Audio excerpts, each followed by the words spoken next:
IQ maths hub மூலம் ஹிந்தி பயில வந்திருக்கும் உங்கள் அனைவருக்கும் மோகனின் அன்பான வணக்கங்கள். போன வகுப்பில் பெயர் சொல்லோட, அதாவது நவுனோட கேஸ் எண்டிங்ஸ் வேற்றுமை உருபுகள் வைத்து சில வாக்கிய அமைப்புகளை பார்த்தோம்.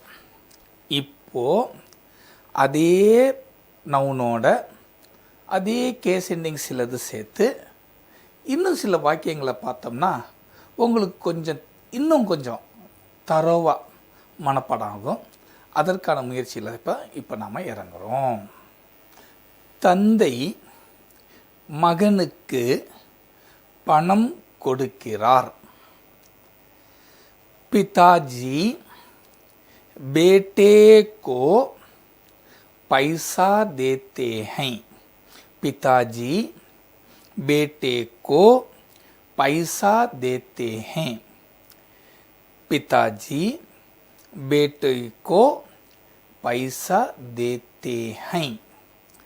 இப்போ இங்கிலீஷில் father gives money to the son. இப்போ இங்கே நீங்கள் பார்த்தீங்கன்னா அப்பா மரியாதைக்குரியவர், அதனால் அங்கே தேத்தேன்னு வந்துருச்சு கடைசியில். இங்கே பேட்டாங்கிறது மகன். அது ஏன் பேட்டேன்னு ஆச்சு? ஆ ஓசையில் இருந்தது ஏ ஓசையில் மாறி இருக்கு. அப்போ பேட்டேக்கோ.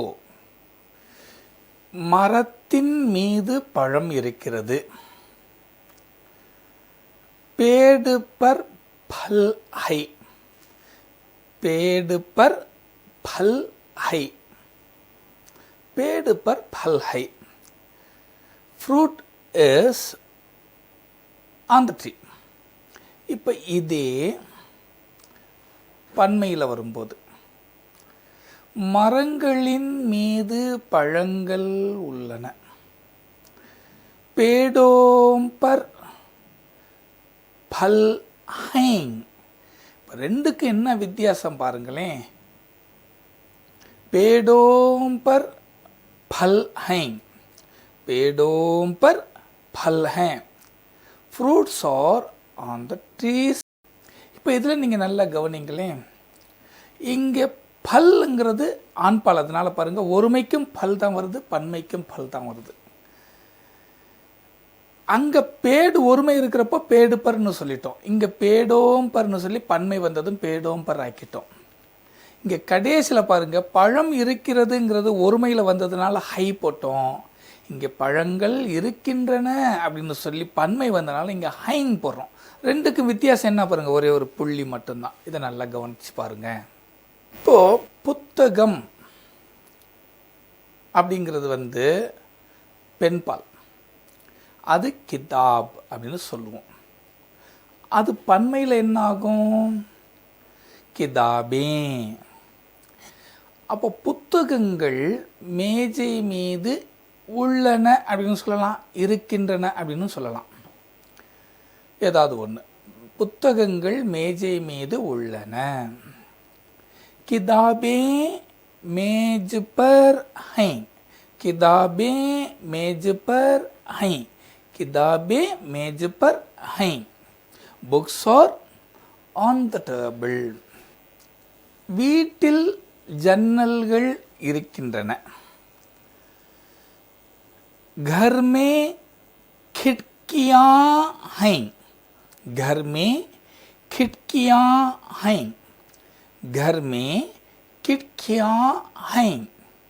windows are in the house. இப்போ இதில் என்னது? கிட்கி ஜன்னல், அது ஒருமை, அது பெண்பால். அதனால தான் பன்மையில் என்ன ஆயிடுச்சுன்னா அது கிட்கியான்னு மாறிடுச்சு. இது நாம் இந்த ஒருமை பன்மை விதி பார்த்தோம் பார்த்தீங்களா? அதிலிருந்து பார்த்தோம்னா உங்களுக்கு கிளீனாக புரிஞ்சிடும். இது கை, இதுவும் கை. அப்போ ஒரு கை அப்படிங்கிறப்போ நாம் என்ன செய்யணும்? கைன்னு சொல்கிறோம். இது தனியாக காமிக்கும் போது இது கைன்னு சொன்னோம். இப்போ ரெண்டும் சேர்த்து சொன்னால் கைகள். Hand, hands. இப்போ இந்த ஹேண்ட் கைங்கிறத எத்தனை விரல் இருக்கு? 5 விரல்கள் உள்ளன. விரல் அப்படிங்கிறதுக்கு உங்களி. அப்போ 5 விரல்கள் அப்படின்னு சொல்லணும்னா உங்கலியா. இப்போ பாருங்க, ஒரு கையில் 5 விரல்கள் உள்ளன. एक हाथ में 5 उंगलियां हैं. एक हाथ में 5 उंगलियां हैं. एक हाथ में 5 उंगलियां हैं. There are 5 fingers in your hand. இப்போ இதே 2 கைகள் சொல்லணும் இல்லையா? அப்ப 2 கைகளிலும் 10 விரல்கள் உள்ளன. 2 கைகளிலும் அப்படிங்கிறதுக்கு दोनों हाथ में, दोनों हाथों में 10 उंगलियां हैं. இப்போ சொல்றேன் கேளுங்க. 2 கைகளிலும் 10 விரல்கள் உள்ளன. दोनों हाथों में 10 उंगलियां हैं. दोनों हाथों में 10 उंगलियां हैं. दोनों हाथों में 10 उंगलियां हैं. There are 10 fingers in both the hands. கை, இது கை எல்லாருக்கும் தெரியும். இது பேனா. இப்போ கைங்கிறதுக்கு ஹிந்தியில் என்ன சொன்னோம்? ஹாத். பேனாங்கிறதுக்கு ஹிந்தியில் என்ன சொன்னோம்? கலம். இது உங்களுக்கு ஏற்கனவே தெரியும். இப்போ பேனா கையில் இருக்கிறது. இப்போ 2க்கு நடுவில் என்ன வந்துச்சு? இல். இல்லுங்கிறதுக்கு ஹிந்தியில் என்னது? மே. அவ்வளோதான். இப்போ பாருங்க, கையில் பேனா இருக்கிறது. हाथ में कलम है. हाथ में कलम है. हाथ में कलम है. The pen is in the hand. யானை தெரியும். ஹிந்தியில் ஹாத்தி. மீது பர். சவாரி செய்தல், சவாரி கர்னா. பிடிக்கும் பசந்து है. இப்போ எல்லாத்தையும் சேர்த்து ஒரு சென்டென்ஸ். எல்லாருக்கும் யானை மேலே சவாரி செய்ய பிடிக்கும்ல? இப்போ பாருங்க, யானை மீது சவாரி செய்ய நான் விரும்புகிறேன். हाथी पर सवारी करना मुझे पसंद है.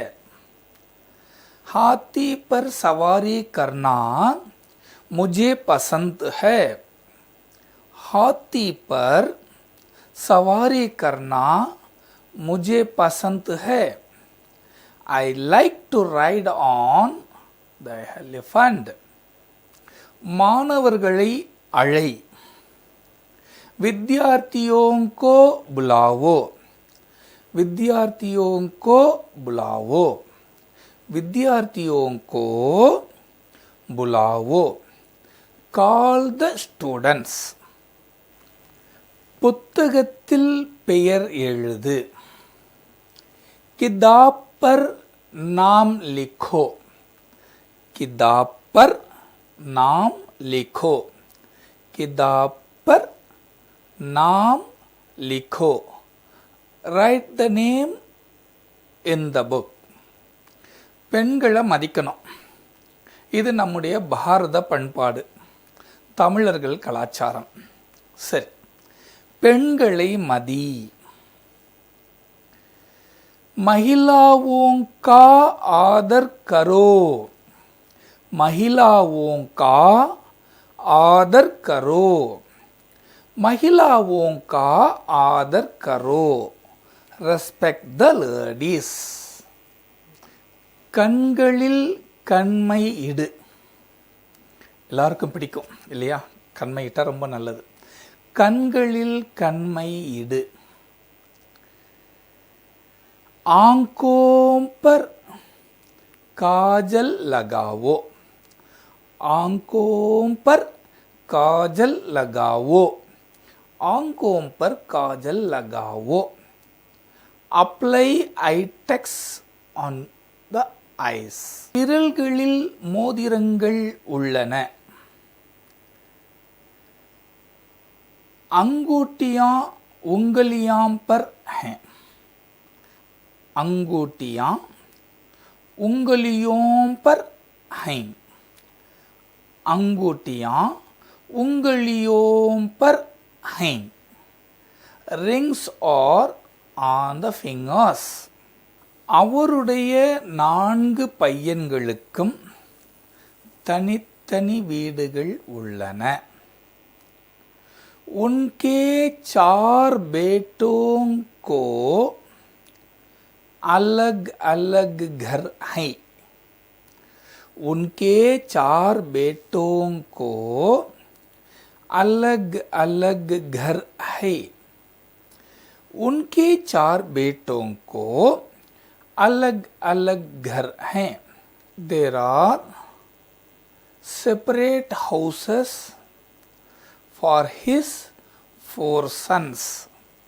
ஆசிரியர் மாணவர்கள் மீது அல்லது மாணவர்களிடம் ஆசிரியர் மாணவர்களிடம் கோபமாக இருக்கிறார். अध्यापक विद्यार्थियों पर नाराज हैं.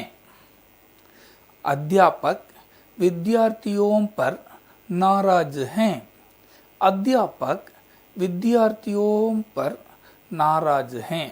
The teacher is angry with the students. இங்கே வித்துன்னு வந்திருக்கும். அங்கே வித்துங்கிறதுக்கு உடன்னு போடணும். ஆனால் இங்கே இது ஒரு ஃப்ரேஸ். ஆங்க்ரி வித்ங்கிறது ஒரு ஃப்ரேஸ்.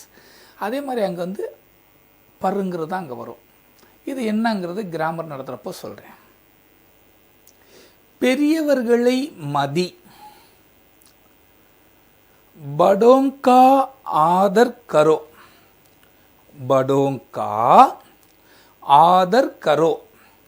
बड़ों का आदर करो. Respect the elders.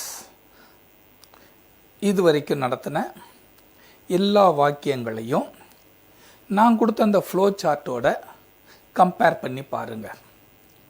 அப்போ தான் அங்கே சொன்ன கிராமர் படி அல்லது அங்கே சொன்ன வரையறைப்படி பேட்டர்ன் படி இங்கே கரெக்டாக நம்ம செஞ்சுருக்கோம் அப்படிங்கிறது உங்களுக்கு தெரிய வரும். நல்ல தரவாகுங்க. அடுத்த கிளாஸில் சந்திப்போம். நம்ம சேனலை பார்க்குற எல்லா வியூவர்ஸும் அவசியமாக சப்ஸ்கிரைப் பண்ணுங்கள், பெல் பட்டனை ப்ரெஸ் பண்ணுங்கள், லைக் பண்ணுங்கள், ஷேர் பண்ணுங்கள், மறந்துடாதீங்க. நன்றி.